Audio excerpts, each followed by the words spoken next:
forward. But just to tell you a little bit about myself and Charlotte, who are chairing this session, and the network that we've set up, the Family Law Reform Now network. How do I move forward with this? How do I move forward on this?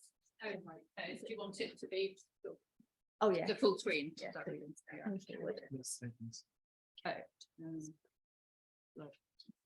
with that. Yeah, so if you just scroll down, or you can use that. Okay, that way. Oh, right. Yeah. Okay. So the Family Law Reform Now network, myself and Charlotte initially were both academics from the University of Birmingham. We set up the network and created a core group, which includes Sharon Thompson, who you already heard from today, Samantha Davey, who's sitting somewhere in the audience or may have left, I'm not sure, and a solicitor, Joe Alien. The purpose of the network really was last year to coincide with the Law Commission's 14th programme on family law reform. We posed a question of, if you could reform one area of family law, what would it be?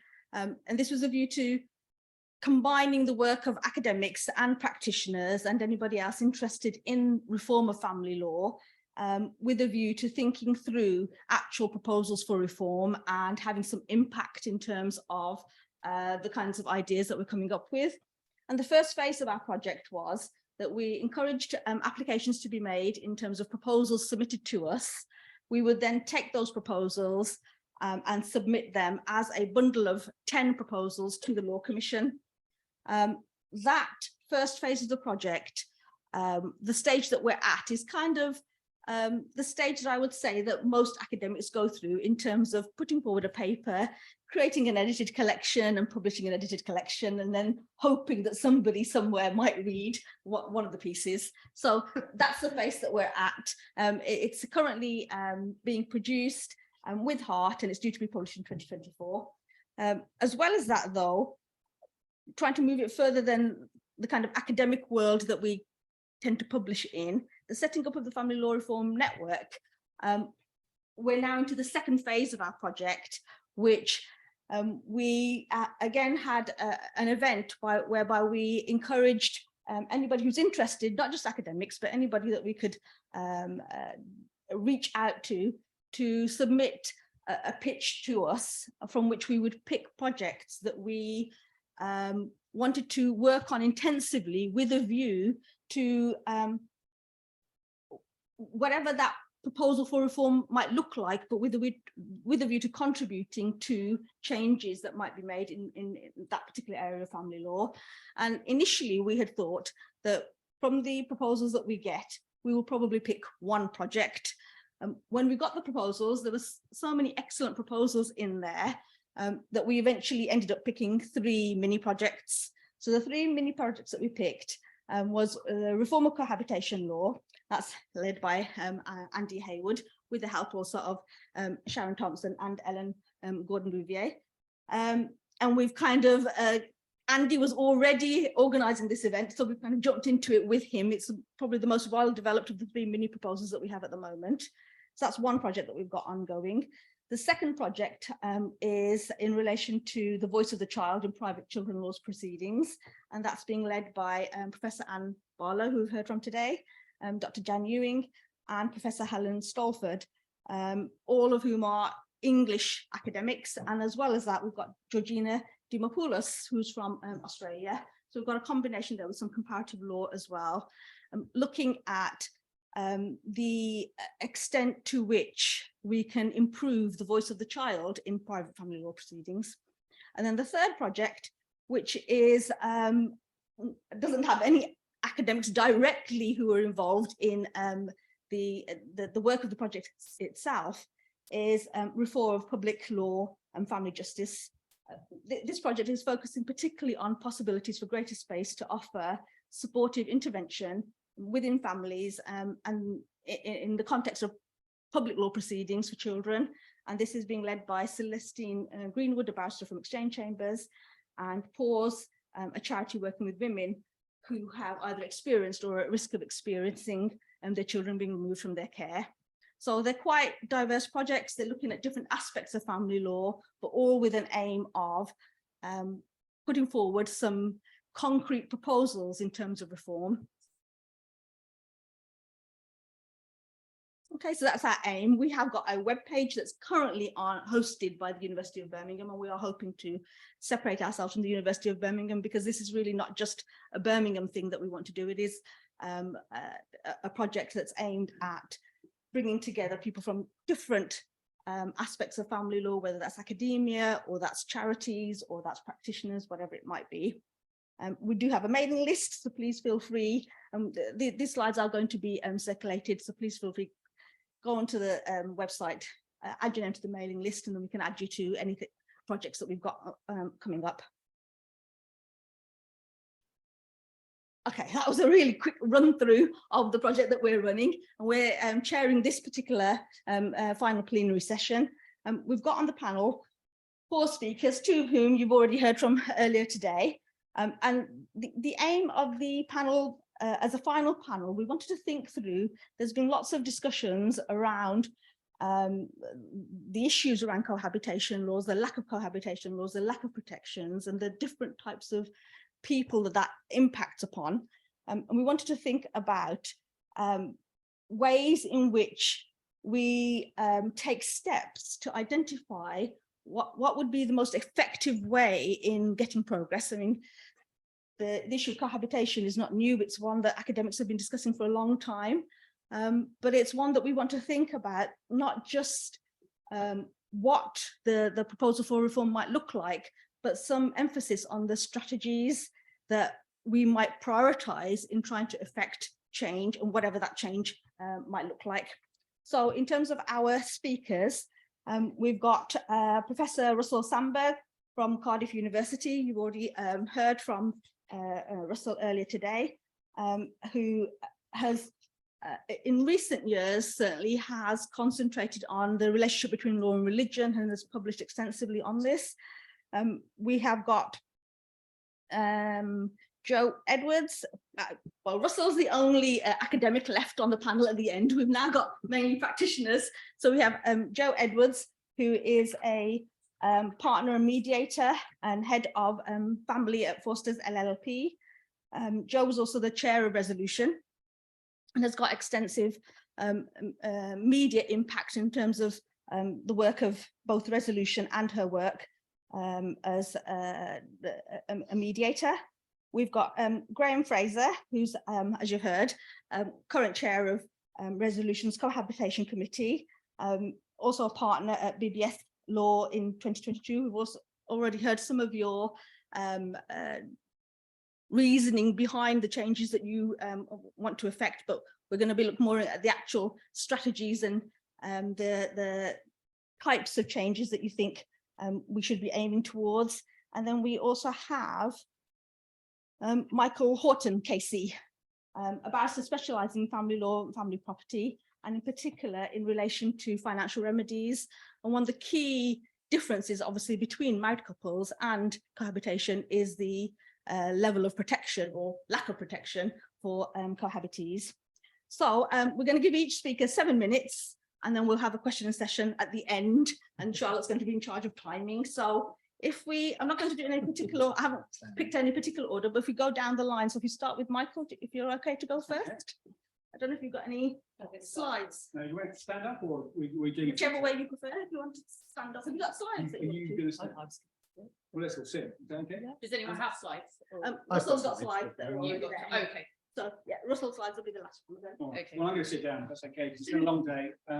Well done, everyone, for making it this long. And that's not in any way meant to be disparaging comment on what we listened to, but it's been quite a content-filled day.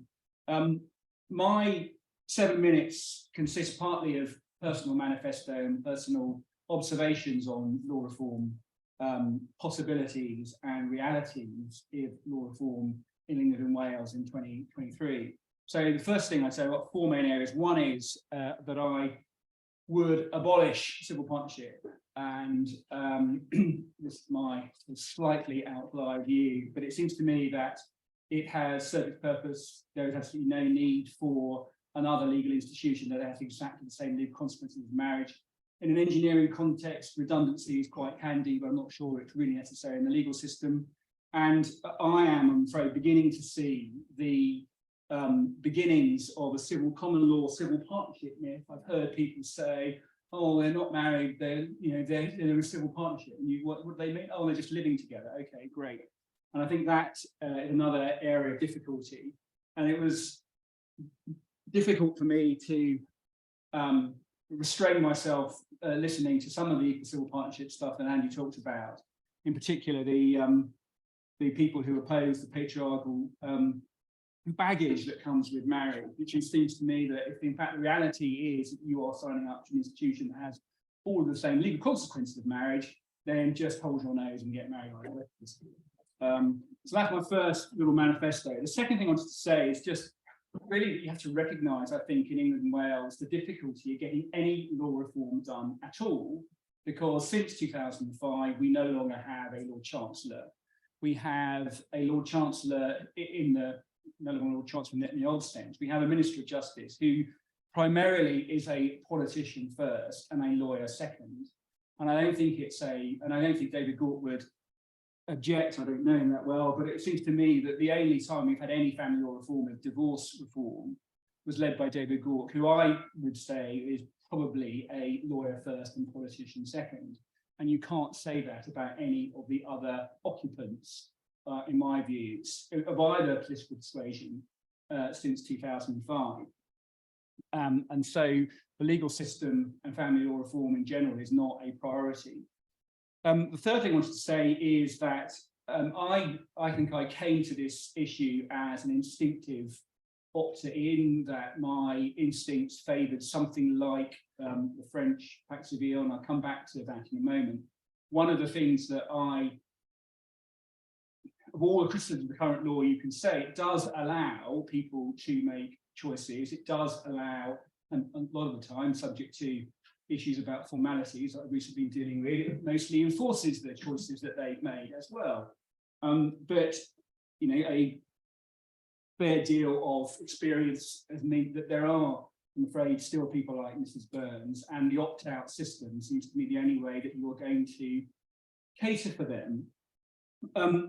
Nevertheless, it doesn't really make any sense why governments of all political persuasions since 2007 have come up with all sorts of ridiculous excuses as to why they don't want to implement the Law Commission report.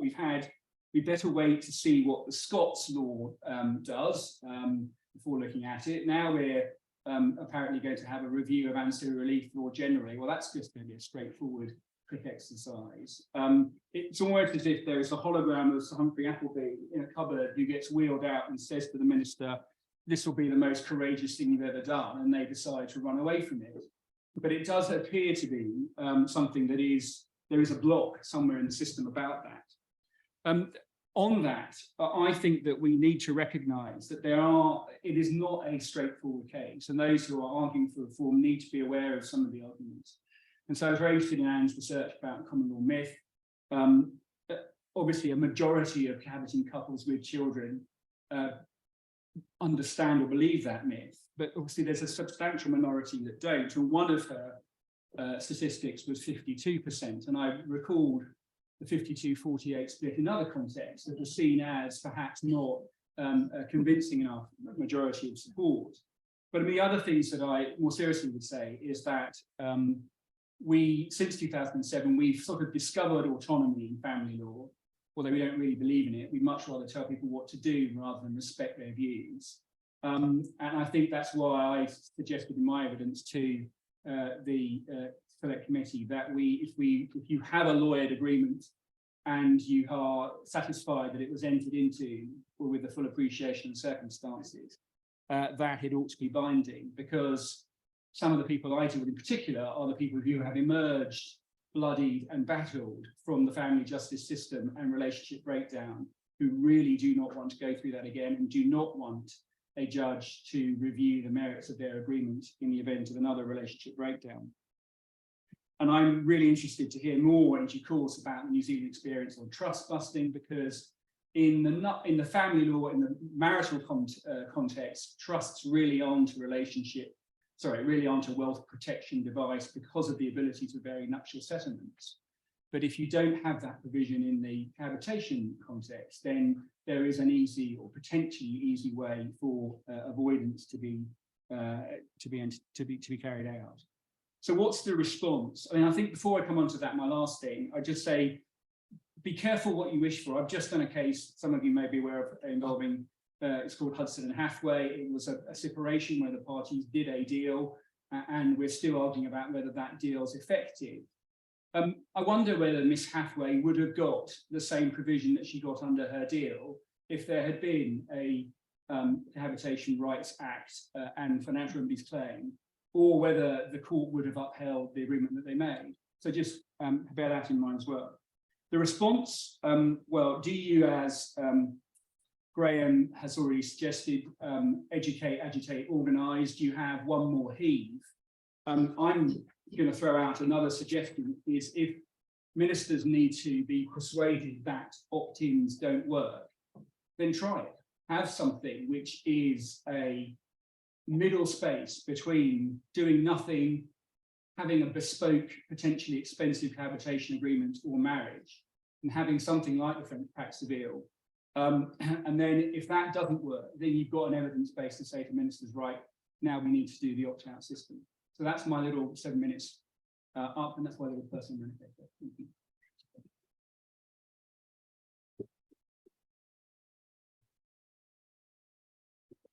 Okay, we're going to take things slightly out of order. So good afternoon, everyone, and well done for making it this far in the day. And sorry for being so late myself, but it's lovely to see everybody here. Now, before the sessions today, Graeme and I spoke to ensure that we weren't covering the same ground, because obviously both here with the resolution hat on. Graeme, as you've heard, being chair of the Cohab committee, me more broadly of the Family Law Reform Group of Resolution. Being perfectly honest, full and frank disclosure, Graeme did all of the hard work. I'm the infill. So in the time available, I really do intend to focus on the question of how we may achieve cohabitation reform rather than the what reform may actually look like. Although Charlotte rightly pointed out to me before this session today, when typical lawyer, I said, what do you mean by this question of the debate? She said, well, there is an element of interlinking between the two. Of course, that's absolutely right. In focusing on the how, what I wanted to do in the short time available was to draw from experience that I've gained during Resolution's successful campaign for no-fault divorce. And because neither Nigel Shepherd nor Mr. No-Fault Divorce, as he's known, or indeed any of the rest of the Resolution team are here, I'm going to claim full credit for the outcome of that campaign today. Now, there will be very few, if any, people either in the room or indeed watching online who won't know the backdrop to the No Fault Divorce campaign and what led to change, but I'm going to do a very brief whistle stop for the benefit of the next gen of budding campaigners who may either be in the room or indeed online. So as most will know, growing tide of calls for change after part 2 of the Family Law Act 96 was abandoned. Arguably, this gained fresh impetus after LASPO. Can't believe that dreadful legislation took force 10 years ago this spring, when the virtual decimation of public funding for initial legal advice and indeed the government's desire to promote mediation made it all the more necessary that the divorce process be made a kinder and more user-friendly one. After LASPO, of course, there were some political initiatives to change divorce law, including various private members' bills. Also, during my time as Resolution Chair, I gave evidence to a couple of Justice Select Committee inquiries and used every opportunity to bang the drum for no-fault divorce. Next, of course, Liz Trinder's research, which provided a much-needed evidential basis for reform. Let's be honest, a complete shot in the arm for the campaign, and showing the power of academics and practitioners working side by side to achieve change. Then along came Tinny Owen's brush with His Honour Judge Tolson. The resulting litigation, as you all know, went all the way to the Supreme Court. Resolution applied successfully to be an intervener in that litigation in light of the significance to our members, and more important, our members' clients, to the outcome. I remember speaking to radio stations as far afield as Australia and Canada, and the interviewers almost mocking us for having such an archaic legal system. That was really the real turning point, and policymakers finally saw that the court of public opinion was against them. The rest, as they say, is history. So what role did Resolution play? Well, we campaigned tirelessly for over 40 years. After LASPO, we really got the bit between our teeth.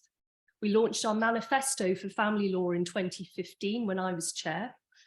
We appeared on as many TV sofas and radio shows as Nigel Shepherd and I could muster between us. We spoke at party conferences, we lobbied MPs, we gave evidence to parliamentary committees, we worked with Liz on her research. We focused our annual awareness raising weeks on no-fault divorce, and we worked with other organisations. So incrementally, we seeped into people's consciousness. Now, we all know that the influence and reach of the media is huge, so getting coverage and through that public support is vital.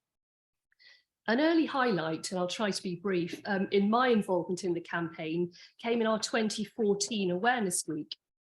Resolution had commissioned a YouGov poll about the impact on children of acrimonious divorce, with some pretty striking, if horrific, findings, which I do recall vividly to this day.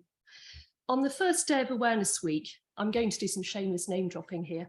I was due to do an interview with Eamon Holmes on Sky News Sunrise.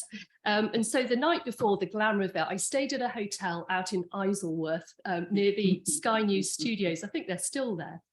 I bounded out of my room at 4:30 in the morning, as best one can at that time of the day, to find a copy of the Times on the doorstep of my room, with the Resolution survey results having made the lead story on the front page. After that, it felt like every news channel wanted a piece of us that day, and Nigel Shepherd and I bounced from studio to studio from dawn until late that night. I remember thinking for the first time that day how relatively easy it was to persuade journalists of the benefits of no-fault divorce.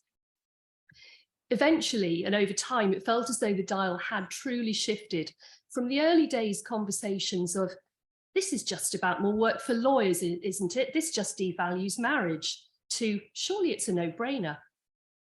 When we did achieve reform, it was a moment of huge celebration, if slightly dampened by the fact that at the time we were all at home in lockdown and we were reduced to raising a glass over Zoom. But we never rest on our laurels, and all at Resolution, as Graeme has mentioned already today, want to focus our energies on the next big campaign, which will definitely be Cohab reform. So as Graeme said earlier, this year, as part of our 40th anniversary year, we're launching the Vision for Family Justice. Graeme mentioned the survey of members we did at the back end of last year. Over 1,000 members responded, which is a really good response rate. Legal rights for cohabitants on separation was the highest priority in terms of areas that members thought we should focus on. So to finish, and I've had the 2-minute warning, probably about a minute and a half ago, how might the lessons learned from the No Fault Divorce campaign feed into how we actually lobby for cohabitation reform? My 5 top tips, if I could be so bold. So first of all, and much of this is ground that Graeme has covered already, there are obvious starting points in terms of re-energising the long-running campaign for cohab reform, providing fora for discussion and debate, raising public awareness, dispelling myths, and organisations collaborating with each other. Second, ensuring we have an evidential basis for reform is key. In that, we're dependent upon and forever grateful for the hard work of many in this room. And there's also huge traction to be gained through surveys. I'm getting there, I promise. Third, garnering media interest and ultimately support is key. I remember that when the Denise Brewster pension discrimination case went to the Supreme Court in 2017, the journalists I spoke to were surprised and, dare I say, horrified that it could ever have been suggested that someone will be denied payments from their late partner's pension by virtue simply of their marital status.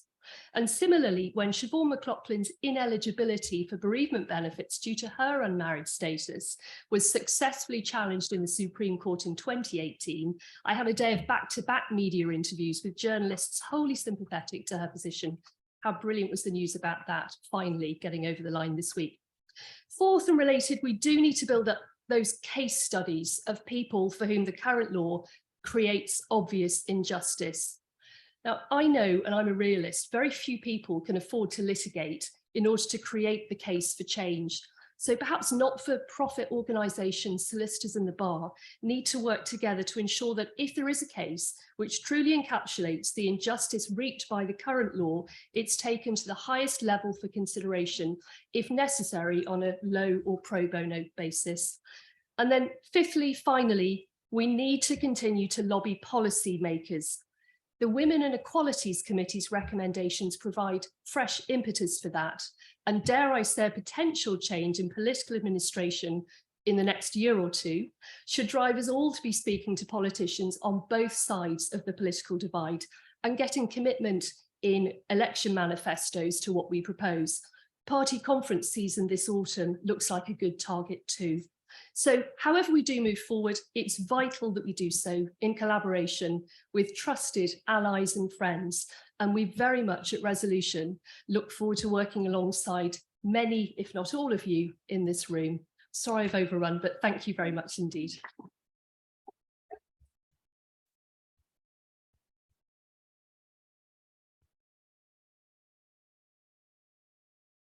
Okay, can I? Okay, is this working? Okay, so my talk's a little bit different to Joe's, but I agreed with everything Joe said, so just take that as read. So many years ago, I took up marathon running. Training for marathons requires discipline, endurance training, and commitment.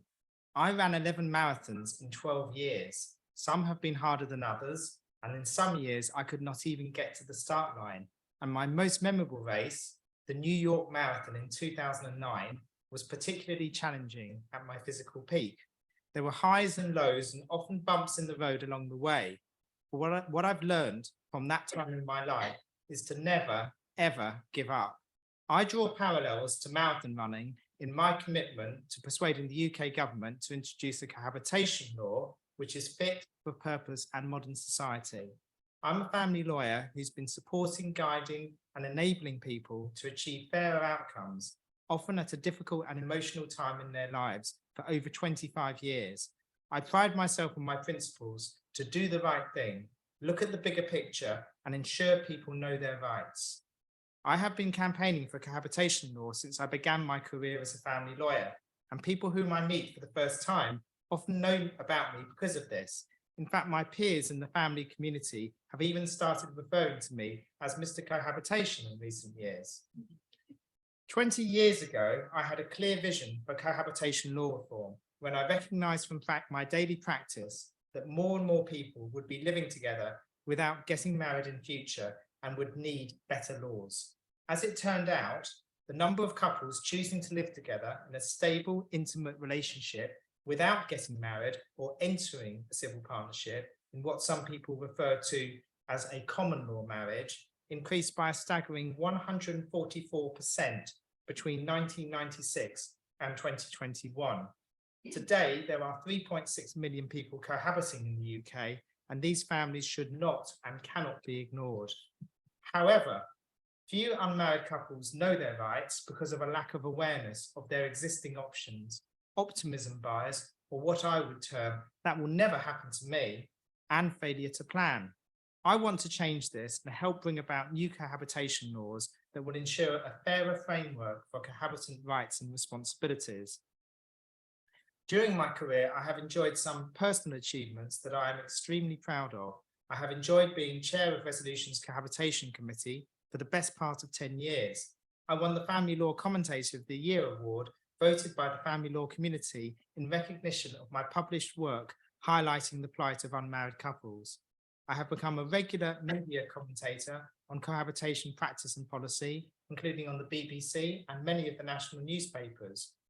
Whilst these are all great personal achievements, the highs, which demonstrate my commitment to legal reform for cohabitants, in November last year, the UK government rejected the main findings of an inquiry by the House of Commons Women and Equalities Committee, recommending better legal protection for cohabiting couples in England and Wales. This was a low moment for me and all those who have campaigned for so long for change, including all my peers and predecessors at Resolution. Like running a marathon, though, I know that you do not give up when the going gets tough. After speeding through the flat roads of Brooklyn, I did not stop running in New York when my hamstrings tightened, when my running form had deserted me, and I had to run for 11 miles or nearly 2 hours on the uneven roads of Queens and the Bronx and the unforgiving rolling hills of Central Park towards the end of a notoriously difficult marathon route. I remembered my hard work every morning for months, training before dawn in the cold, dark and damp, and still made it to the end in one of my fastest times. Similarly, with cohabitation reform, we now need to deal with the tough situation we find ourselves in following the government's decision. We need to take stock and learn, collaborate and re-energise so we cross the finishing line strongly, no matter the bumps in the road, the fatigue, the upset caused by the lows, however unexpected. Whatever happens along the way, we must see it to the end, and I, for one, fully intend to enjoy the journey. So this is my personal vision for reform. The most effective thing we can do is accept that more of the same is no longer enough. We need to take the action necessary to reset the campaign for legal reform and cohabitation law. We all need to recognise our responsibilities as family lawyers to do the right thing. It's our duty to raise public awareness to protect these individuals, particularly women and children who are most affected by the current laws that don't work for the situations people find themselves in today, and particularly their children. In educating and informing the public, we need to include those groups who feel most vulnerable and marginalised, dispelling myths and correcting misinformation, highlighting the issues and ensuring the public is aware of the unfairness of our laws is the best way to mobilise the power of public opinion in support of reform and influence the political will of decision makers. To do this, we will need to re-energise ourselves and re-engage the key stakeholders, including MPs, the medias and lawyers. This will require strategic and creative thinking, collaboration and an integrated multi-channel approach. Thank you very much.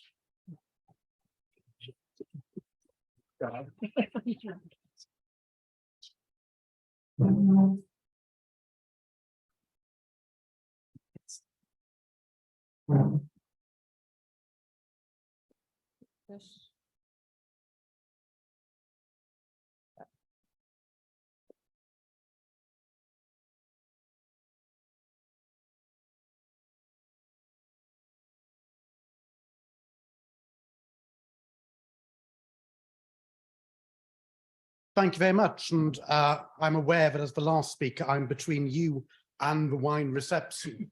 So I'll make sure I do stick to the 7 minutes. And I also want to say before I start, want to commend the fantastic work that Family Law Reform now is spearheading. And these are really, really important connections to be making between academia and practitioners, which for all too long have been kept too far apart. And also it's been a fantastic day. Right, what I want to do is take a step back and I want to show you two different slides of different sets of couples. They're fictitious, but they represent couples which are out there. So this is slide 1, and the slide includes Alan and Betty, who are both lukewarm members of the Church of England, who attend church at Christmas and occasionally Easter, and harbour a desire their yet unborn future offspring to attend the acclaimed Church of England school and want to be married in their local idyllic parish church. Then there's Christine and Derek, two committed Catholics who can't even think about a wedding occurring anywhere else other than in the sight of God in their Catholic church. Then there's Eric and Frankie. They're focused much more on their wedding reception and honeymoon, and they're content for their wedding ceremony to take place in the local register office to tick those legal formalities. Then there's Gina and Harry.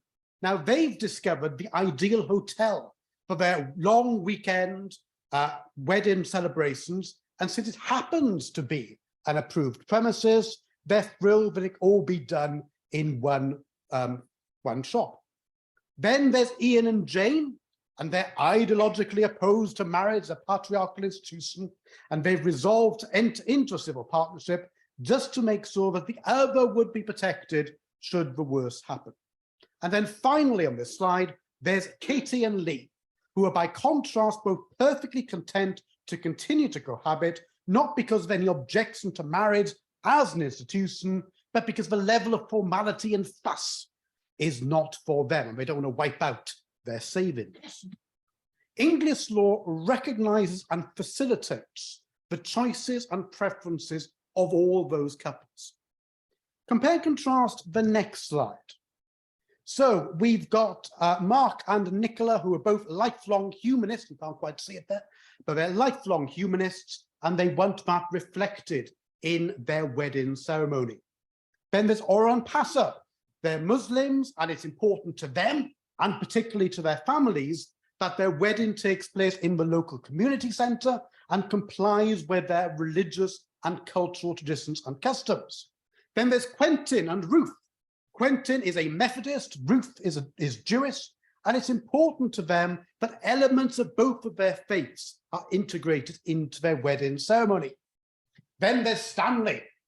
Stanley wants his wedding ceremony to be conducted by the same independent celebrant who conducted the funeral of his late father, so that he feels in a sense that his father is there and represented, though he needs first to pluck up the courage to actually propose. Then there's Taba and Uday, who've had a Muslim marriage outdoors. And while Taba has mentioned the need to book a registry office ceremony, Uday is in no rush to do it, because he says they're already married in each other's eyes and the eyes of Allah. Then you've got Vincent and Wilma, who have found the venue of their dreams, a beach that means so much to them and to their families, and wish to tie the knot there. Zena and Jan are devoted followers of the local football team and have always dreamed of being married on the pitch. And last but not least, we've got Jack, a self-confessed Star Wars addict who wants to be married by a Jedi Knight when he finds the woman of his dreams. And all these people, their choices are not recognised or facilitated by English law. And what I want to just point out is there's no point of principle to distinguish between that first slide and that second slide. Yes, we can debate about where the line should be drawn, but where the line is currently drawn seems utterly unprincipled. And if we're trying to make this case in the court of public opinion, as we've heard, this is exactly the evidence we need of people whose choices are not being recognised, who are not being facilitated. Because the current position under English law reflects historical compromises in terms of English marriage law we're talking about now, rather than sociological reality. It reflects the historical status of institutions rather than the wishes of parties. Because although there's been a number of very, very important, very, very welcome piecemeal pragmatic changes in recent years, there comes to the point where you go, is it the edifice itself that needs changing, rather than adding little bits here and there? And there are now numerous intimate adult relationships, as we've heard throughout the day, who are simply outside the current law. Cohabiting partners, as we've heard throughout the day, religious-only marriages or unregistered religious marriages. This occurs because the law recognises religious marriages if it occurs in a registered place of religious worship. Outside that context, which is difficult for some faiths, their marriages are not recognised. Non-religious marriages, non-religious belief marriages, even more problematic. You cannot have a humanist ceremony. You cannot have an independent celebrant ceremony, which is legally binding. It's 2023. So what I argue in the book and what I've argued generally is, yes, we need to look at reform of the law on getting married. And the Law Commission's work published late last year is a very, very good starting point for that. But that won't fix this issue by itself. Yes, there's a need to move from a system that regulates buildings to one which recognises and regulates officiants. But there would still then be unregistered religious marriages. Yes, that reform would probably deal with the non-religious belief marriages, but that reform would do nothing for those who cohabit without any form of ceremony. So in addition to that, we need the kind of opt-out cohabitation rights, which we've heard so much about this afternoon. And my message in terms of reform is that we need both. And in terms of making the argument, we need to go big or go home. In terms of winning the argument, it makes much more sense to throw everything at it in terms of saying the whole law now is, I can't do maths in my head, but what, 80 years out of date? That's probably not quite accurate. The whole law is now out of date. There's a need for new legislation, and that would allow us to bring in all of those claimants, all of those types of cases, to make the most robust argument that we can. And even if this idea of a bill which would codify the law is a pipe dream, nevertheless, making a big fuss, throwing everything at it might well be the thing that leads to not the ideal, but the second best. So I've done exactly what I said I wouldn't do in terms of going over.